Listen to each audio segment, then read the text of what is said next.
Well, thanks for coming. We have been talking so much today with so many people about their inspirational stories, about how they market themselves, and basically how they've grown into a powerhouse like you are. Yes. So I can't wait for everyone to hear your story as well. I know I introduced you, but I'm sure you can do a much better job than I did. So if you don't mind, kind of tell everybody, a little bit about you. Absolutely. Thank you. So I'm Veena Jetti. I am the founder of a company called Vive Funds and also the community.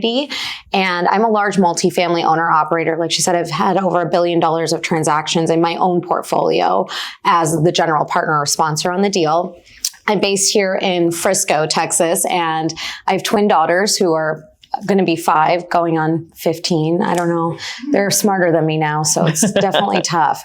But I am really passionate about diversity and seeing women excel in areas that have been traditionally male dominated, like real estate, private equity. And across our portfolio, we've raised just over $375 million for all of our assets. And I'm actually really excited. No one knows this yet. So I'm just going to say it now because I'm going to celebrate for a minute. But we just got another deal under contract. And so that's actually a Dallas deal, which I've not done in 6 years. I haven't been able to buy here. It's been so overpriced. Finally, we got a deal here. So I'm really excited about that. But we're going to keep growing and helping other women invest and get to the top. Awesome. Thank you for having me. Yes, I'm excited to talk to you. So did you start your career in real estate, or where did you start? Yeah, so I did start in real estate. So I went to undergrad at the University of Illinois in Chicago. I got my degree in finance. I graduated when I was 20, so I was really young. And my mom's actually a very savvy single family investor. And she was like, great, Veena, now you have your degree, you can come work for me. And I was like, I'm an adult and I have a degree. When you're like 20 and you think you know everything. So I was like, I don't need you, Mom. And I was like, I'm going to do something completely different than what you're doing, and it's going to be better. And so I went out and I got a job and I worked in corporate real estate. Made a lot of money for other people. So I just made like more billionaires than they already were. I left Tishman Speyer, which they're famous for they owned the Chrysler Building and Rockefeller Center in New York when I was there. And I had $1 billion asset that I was on the management side for. Left there in 2012, started investing for myself, started in single family homes because I didn't know that people like you and I could own multifamily. I thought it was for like Oprah and Jeff Bezos, and that was it. Spoiler alert, it's not. And so I started investing in single family homes. There was a week where I bought 5 homes in a week. And I was like, wow, I really hate this. It was a lot of work and I wasn't making that much money doing it. And I didn't know how I could ever own 10,000 or 20,000 units if I bought 5 houses a week in a good week. Yeah. And that's where, the power of multifamily unfolded in front of me. And I started buying multifamily and never really looked back since then. Nice. And I love it. I can't wait to learn more about multifamily from you. Yes. So I love that you have a masterclass. Yes. Tell us about the Multify masterclass. Yeah. So Multify is a community of like-minded investors. And I launched it last year, and I launched it not because I ever intended to or wanted to do that. In fact, for many years, I said, no, I will never do that. So never say never, because you will eat those words. But I really went out to look for a community that could support me and help me get to my next level. And I've been on a journey of personal growth and personal development.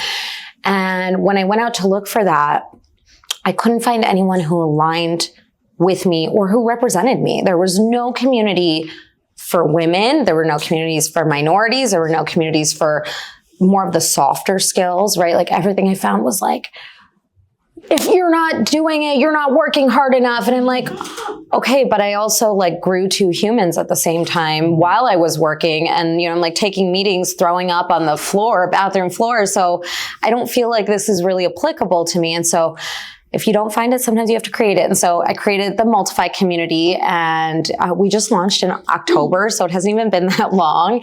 And we're now about to do our 3rd masterclass in Chicago in September. So if anyone's really interested in learning more about multifamily, it's really cool because we do this thing now where we simulate a multifamily environment, and you get to actually buy and sell assets in real time in the room.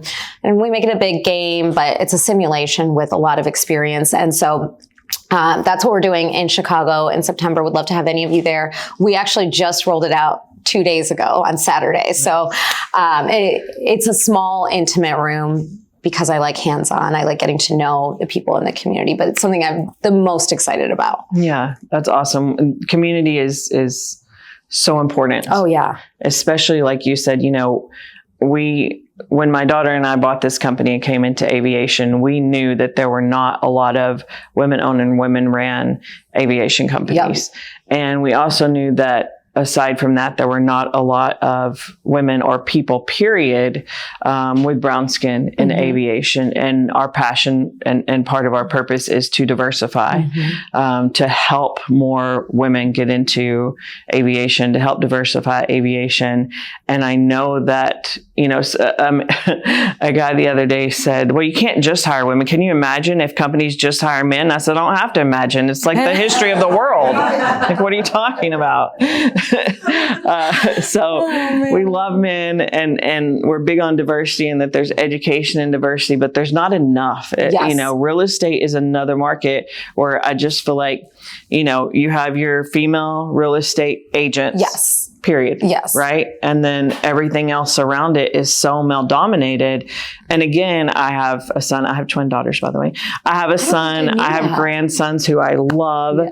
I'm not saying that there's not a place for men. I'm saying that when you get men and women together, when you get people of different cultures together, the way we can grow and how fast we can grow and the places we grow are completely different than if we just stick with one thing. And so I'm super excited about that and that you're doing that. You're helping diversify. Yeah, 100%. Look, I think people, when they hear me say, I care about diversity and inclusivity, they hear me say, we don't want any men. That's not true. I'm the daughter of a great man. I am married to a great man. I appreciate great men, but what great men do is support women and they support diversity in the C-suite and above, right? Because when you ask a company, oh, let me see your diversity, they go, oh, here, we have this admin that is a woman and we have this other admin that's a woman. Oh, and this lower entry level position is also another woman. And you're like, okay, let me see your decision makers. And then it'll be like, old white man from Harvard, old white man from Princeton, old white man from Cornell. And that's great. And there's nothing wrong with having those voices represented. To have diversity, we need those voices. But women are smart too. We do more with less money as investors. So you should have diversity and representation at your highest levels, not just the low levels. What have you seen as you've been growing in this industry? What are some things you've had to overcome to get to where you are? Oh gosh, how long do we have? I mean, this is a long list. I have seen it all at this point. I've had an asset here in Dallas, maybe like 6 or 7 years ago. I was buying, and we were already under contract.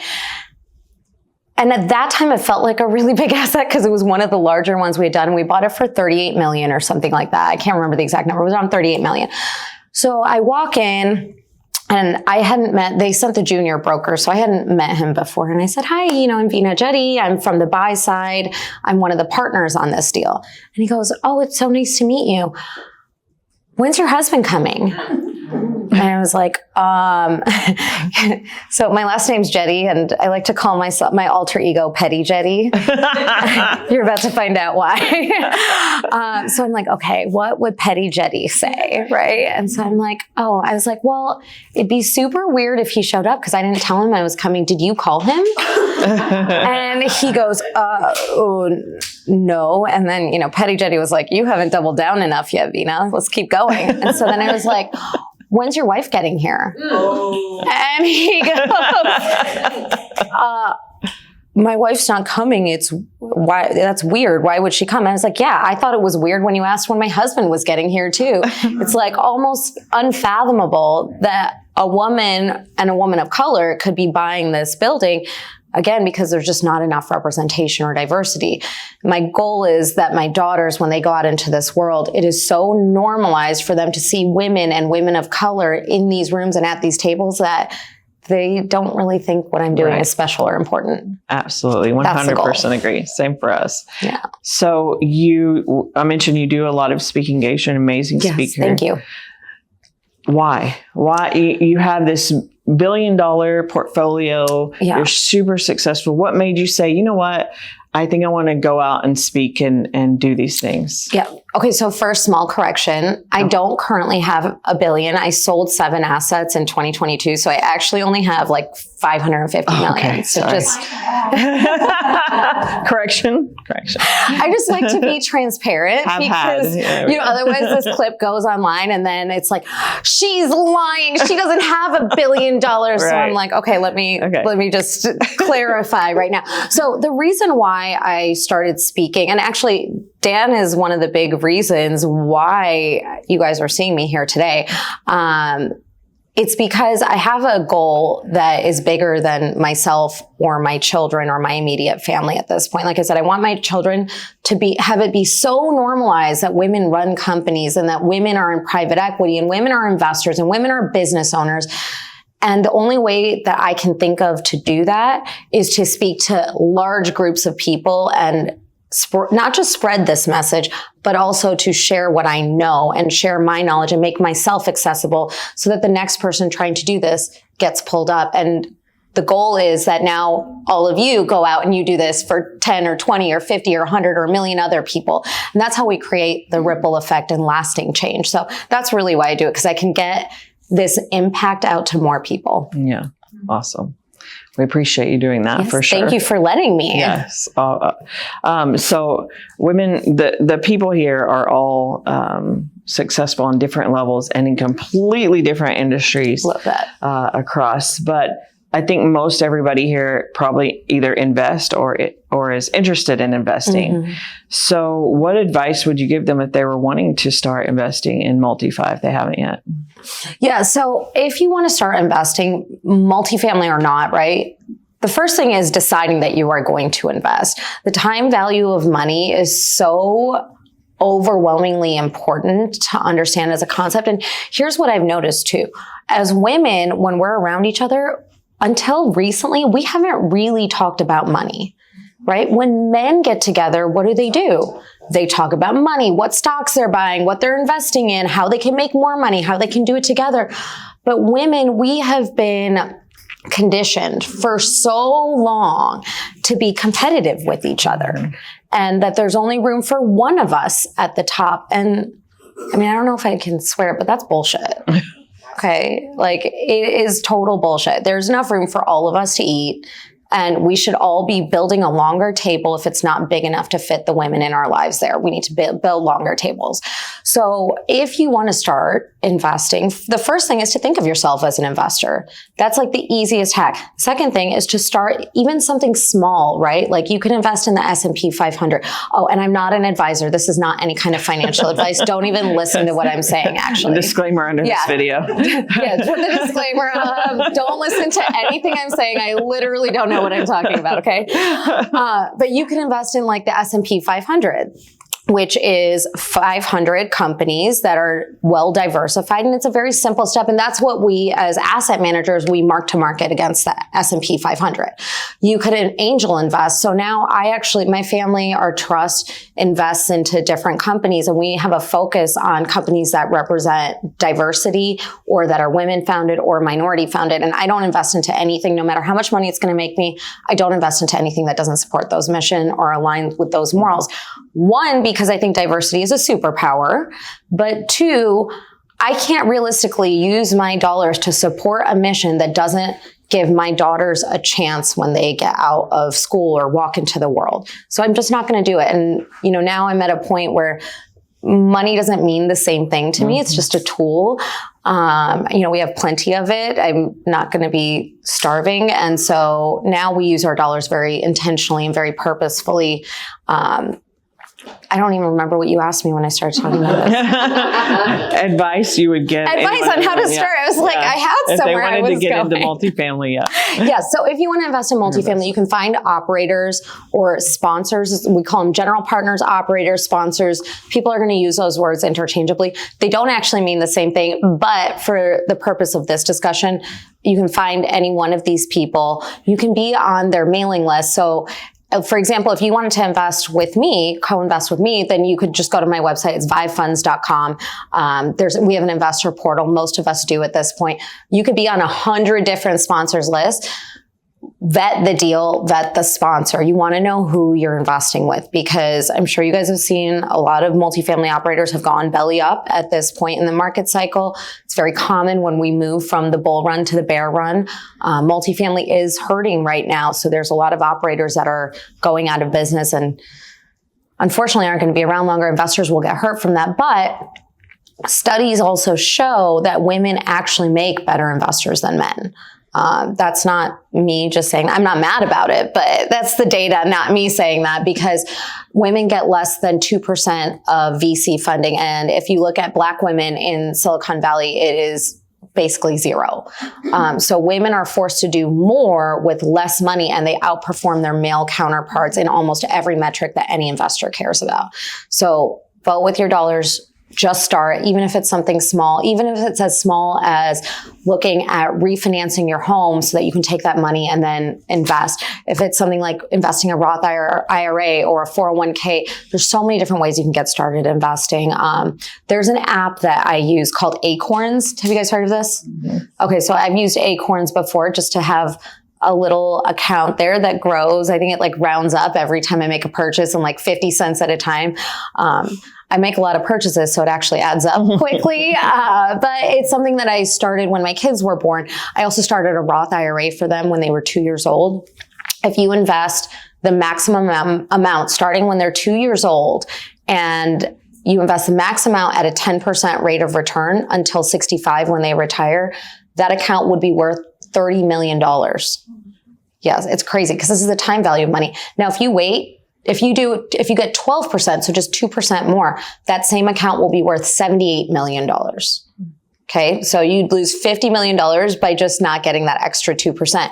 Then if you wait another 10 years to do that, that 78 million drops. Do you guys want to guess what it drops to? Drops to $25 million. You lose $50 million by waiting 10 years. Mm-hmm. So the time value of money is really important. That's why you have to start investing today, not 10 years from now. That's great. I think, what you said about, men talk about money. Mm-hmm. There's, David Meltzer always says I paid a lot of idiot tax. Yeah. Right? Yeah. So what? So have I. Yeah. I think I'm still paying some of them. Yeah. Me too. And they all have names. Yeah. No. Yeah. That part.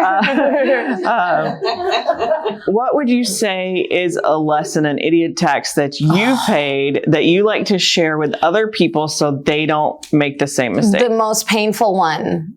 Partners, get good partners. I have spent 7 figures on bad partnerships. Mm. When I say bad partnerships, I don't even mean someone who I think is a bad person. I mean, if I thought they were a bad person, I wouldn't have partnered with them.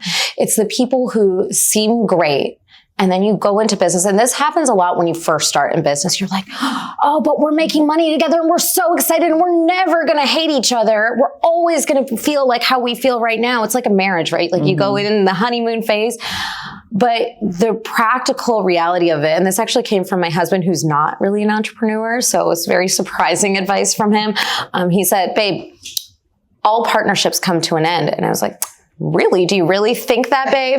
He wasn't talking about marriage. He was talking about business partnerships. Because, I tell him there's only one way out of this marriage. Right. Or it can be of natural causes. But he said all partnerships come to an end. And it's really good advice. My attorneys have said this till they're blue in the face. And I'm like, yeah, this one's different. It's going to be fine. I did that way too many times. Mm-hmm. I paid a lot of money to find out that it is true. All partnerships eventually do come to an end. So when you're going into partnership, date the person first. Really get to know them. And, I have a friend, you might know Kayla Kraft. She's an incredible entrepreneur. And she always asks about what's your relationship like when she's partnering with someone. And I have a friend of mine who's actually a mentor. His name is Andreas. And when Andreas and Kayla were looking to work together, Kayla was like, how's your relationship with your wife? And I'm like, that's a weird question. Because I know Kayla is happily married to her husband. So this is weird. What is happening? And then she said to me, she said, no, Veena, I want to know, because if there is trouble in that marriage, I'm going to be a therapist. I'm not going to be a business partner, and I'm not doing that.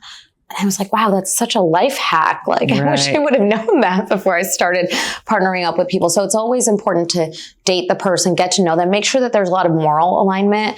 And even if those things kind of check all those boxes, plan the divorce before you're out of the honeymoon phase. It's a lot easier to plan when you're happy and things are going well than when things start kind of spiraling downward or circling the drain a little bit.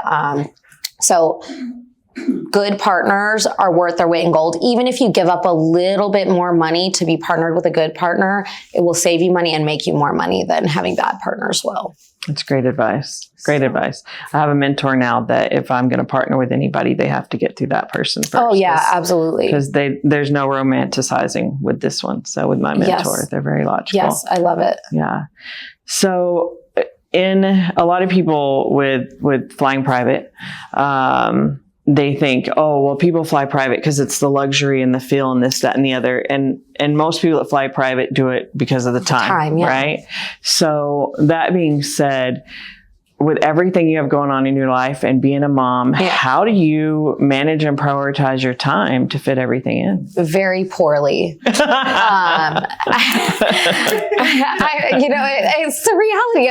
I have a million things to do all the time, and I don't do all of them really well. So that's the truth of the matter. I also have a very big support system around me. So what I did was in 2015, I bought the house down the street from me, and I made my parents move from Chicago to Dallas. This was before I had kids, but I have a younger sister who's also my partner at Vive. And I knew that she was like getting ready to have kids. And I was like, oh, I got to be her getting my parents secured. Otherwise she's going to take them. And then what am I going to do? Right. It's like one area of your life you can't live in an abundance, right? There's only one set of my parents. And so I bought the house, moved them. And it was a good thing too, because she had her son in 2018 and then my girls were born in 2019. So it was like perfect timing. Sometimes it's better to be lucky than good.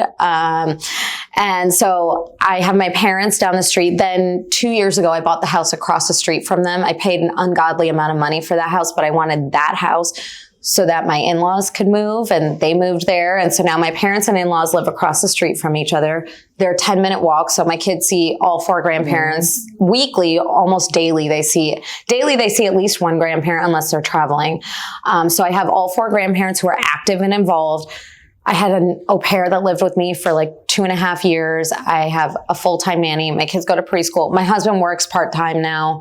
I have a lot of help. I have like a personal assistant. I have an admin. I have a driver. I have housekeepers. I have all the people. I just staff up. That's really how I do it. But it's hard because you know what I thought when I was having kids? This is how dumb I was. Did anybody here have kids? Yeah, everyone? Okay, almost everyone? Okay. If you think this, I can empathize with this because I thought this before I had kids too. So I was like pregnant and my partner, she was like, okay, so what's the plan? She didn't have kids yet. She was like, what's the plan? I was like, well, it's fine. I'm just going to have nannies. And as every good story starts out with, it's going to be fine. So I had 5 nannies when my kids were born, and they would rotate schedules. So 24/7, I had coverage. And there were 2 of them. I mean, I needed help. And I was like, I'm going to just have the nannies raise the children. And then I'll just like come in and out of their lives as I have time, and it'll be great. I can't see what would be wrong with this, but I know this is like the dumbest plan I've ever had. So then I was like, okay, kids are born. And then all of a sudden I'm like, oh, I didn't anticipate that I would want to be around them all the time. And I liked hanging out with them. It's like my favorite thing to do. And so then I did the scramble of like trying to move my life around. And I do make sacrifices when I'm here doing things like this. Someone else is raising my kids, right? Like my driver and my nanny are taking them to swim lessons and Kumon and whatever else. They have a busy schedule. I can't even keep up with it. So it's really having help is one thing. Having reliable help is another thing, but also just knowing that what I do professionally is for something bigger than my children and than myself. This is to try to make an impact that's broad, that will affect them in a fundamental way when they're adults versus, me staying at home and reading books to them. I mean, I do that as much as I can, but I'm also really intentional with my time. So I don't do things that don't serve me or my mission or that aren't in alignment with me anymore. There was a time where I did. So if you're just starting out and you're saying yes to everything, totally normal. I did that for many years, probably longer than I should have. And you have to lower the bar for what's acceptable and what is actually achievable, right? Like, your house, your beds are not always going to be made. Your house is not always going to be spotless. My children aren't even spotless most of the time. Like they look like they just climbed out of a garbage can, no matter what I do. And, it's okay. Women get judged. You're going to get judged even if it is perfect. I promise you that. You can do many things and still be judged for it. So just lean into it. And, we have to support each other. When we see another woman doing something that might be hard, we can compliment them and we can encourage them and we can lift each other up. There's plenty to go around for all of us. Yeah, that's great. I think one of the things you said is use your resources. Yes. Acknowledge your resources, Yes. Use your resources, which I would definitely agree. I told all of my children, do not have kids before you can afford a nanny, because I am not going to be one as a grandmother. There's no way I'm doing anything that my parents and my in-laws do for me and my kids. I am not doing that. They are cut from a different cloth. They're like, oh no, wait, when you have grandchildren, you'll change your mind. I was like, I really won't. Yeah. No. They do everything. Like my mother-in-law, she cooks like every day. It's crazy. She cleans, like she leaves my house spotless.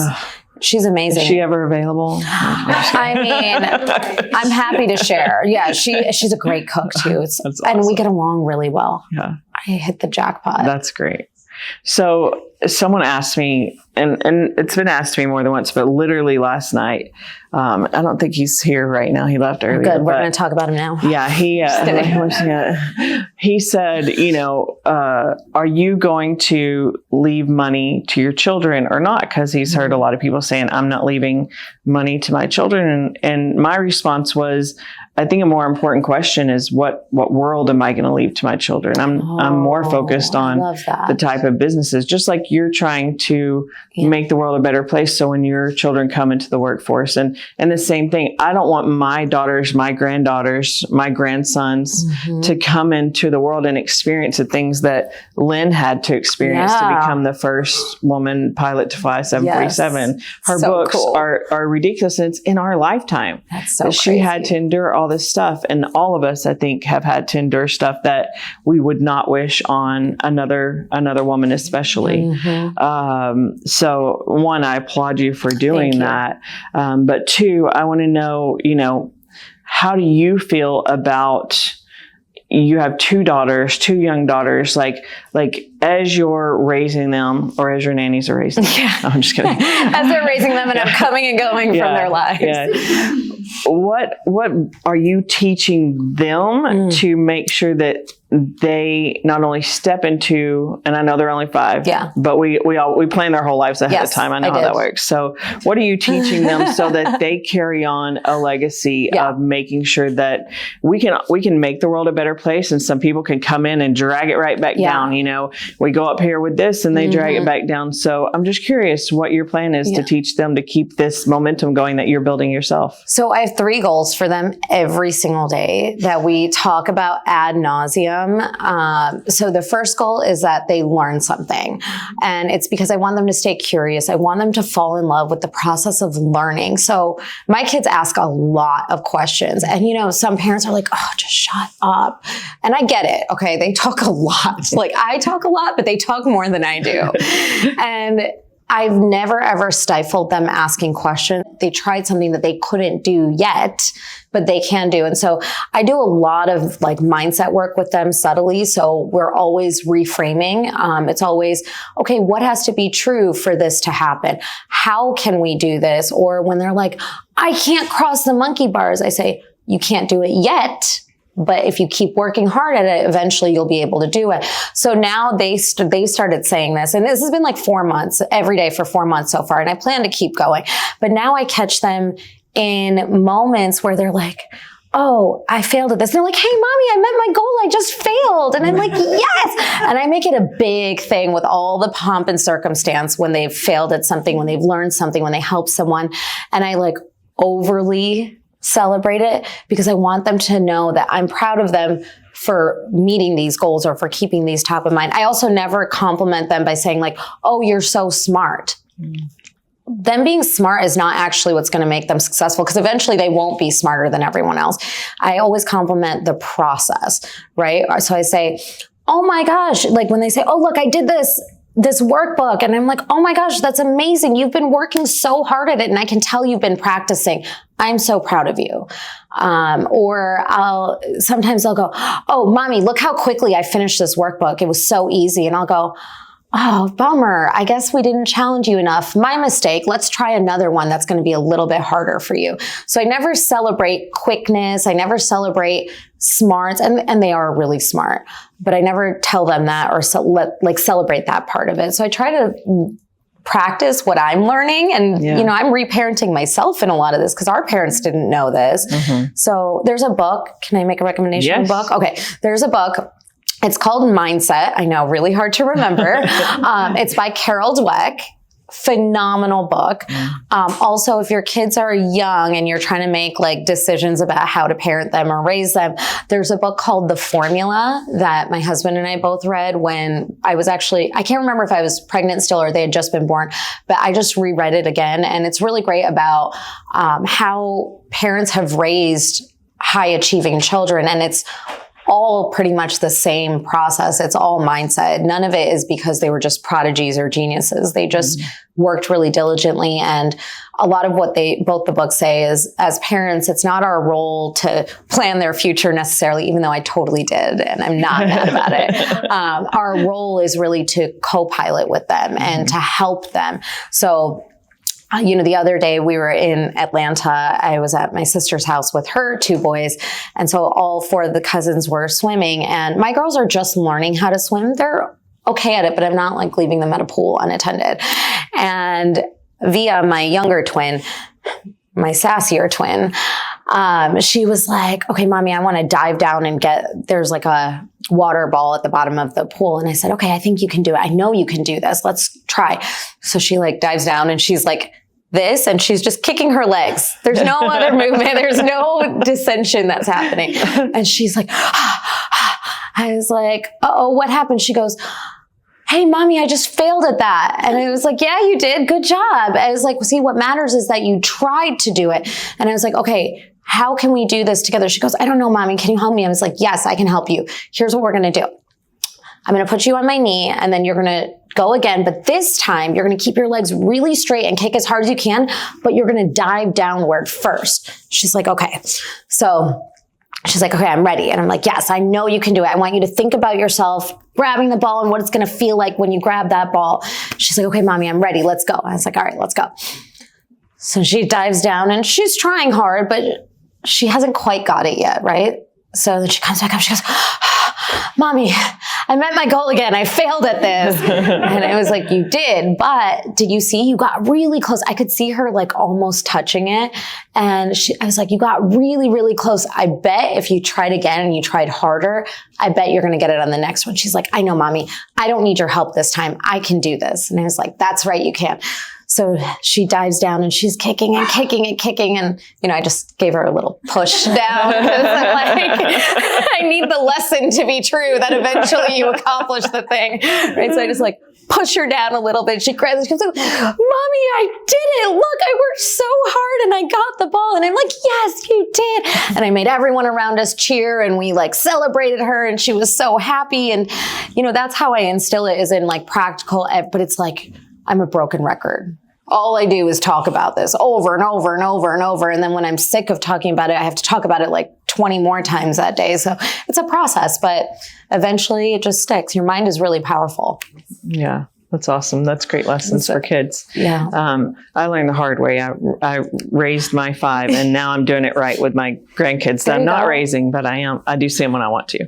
That's the benefit of being a grandparent. In India, we have this saying that the interest is better than the principal when it comes to your kids. It's like your kids are the principal. Right. The interest is the grandkids. For sure. Because like my mom, it's amazing how many M&Ms live in her purse now. Unbelievable. The amount of ice cream that is always stocked was non-existent when I was a child. Right. And now my kids are like, Mommy, can we watch TV? No. Can we have ice cream? No. Can we go to grandma's house? Mm-hmm. Yep. I know what you're doing, children. Yeah. And yes, you can. Yeah. Go ahead. Goodbye. Yeah. My 4-year-old grandson, his mom said, you can't buy everything at Target. He said, call Mimi. See? Yeah. My dad calls himself the Supreme Court. Yeah. So when mommy says no or daddy says no, they call grandparents. They know.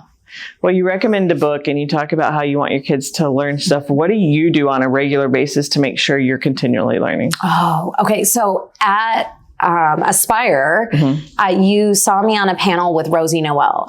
So Rosie Noel is my mindset coach. And I coach with her a minimum of twice a week now. I coached with her this morning. I'm going to coach with her again tomorrow. I try to get her every day, but she's like busy or something.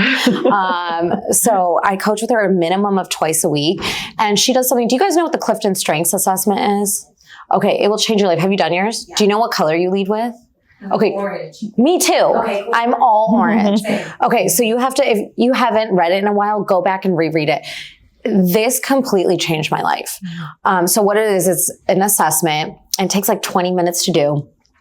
And I'm not sponsored by them. So I just really love this. I don't get paid from this at all. I just think it's really good for, no, they don't do that. I asked them and it's like, can I affiliate with you? I will push this everywhere. Yeah. And they're like, no. In fact, after 350 of them, you have to pay more.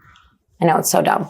Anyway, so it's backed by Gallup. So it's like a multi-billion-dollar research company. And so what it is there's 34 talents that everybody can have. And what it does is you take this test, it takes about 20 minutes, and it ranks your talents in order. So 1 to 34. My number 1 is competition. My number 2 is communication. My number 3 is woo, or winning others over. Are we the same person? I love it. I love it. So knowing this, my competition used to show up in a really negative way where I really was like, oh, it's either you or me, but we both can't be at the top. But now that I've been working with Rosie a lot, what I've realized is competition to me actually means when you win, if I help you get there, that means I'm going to win too. And so it's like reframing that. But what Clifton Strengths does is it doesn't tell you to strengthen your weaknesses. It tells you your lesser themes, forget about those. Go and focus on your top 10, your top 15, because those are your superpower. And when you can lead with those, they're natural to you. They're always on, right? Like even right now, I'm sitting here thinking like, okay, how can I deliver the best speech that you guys have ever heard, right? Like that's my competition.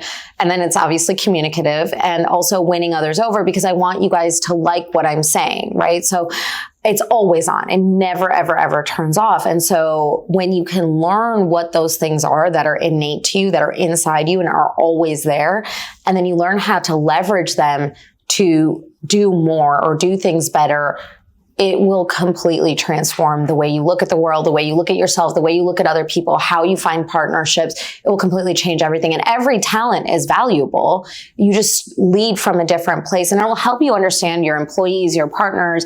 Like I had my husband take it so I could be like, babe, how are we married to each other? And it's been really incredible just to see how all these relationships intertwine with each other. That's awesome. Yeah. So, yeah. Go take your test. Yeah, it's like $60 or something. Totally worth it. Awesome. So we only have 5 minutes left, and I'd like to see if there's anyone in the audience that would like to ask you a question. Does anybody have a question? If no one has a question, what do you wish people asked you more often? Oh, wow, that is a good question.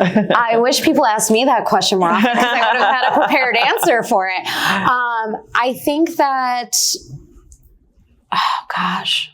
I think people, I don't get an opportunity to talk about imposter syndrome as much as I think I'd like to. Because why? What happened? We just had a conversation. Did you? About coming here and having imposter syndrome. Yeah, look. It's a mental illness. I'm just kidding. It is hard. I mean, I still have imposter syndrome to this day. The asset I'm just put under contract in Dallas, we're buying it for just under $52 million. Last year, I closed the largest transaction in the entire country led by all women, and it was $131.5 million. So this is like a third of the size.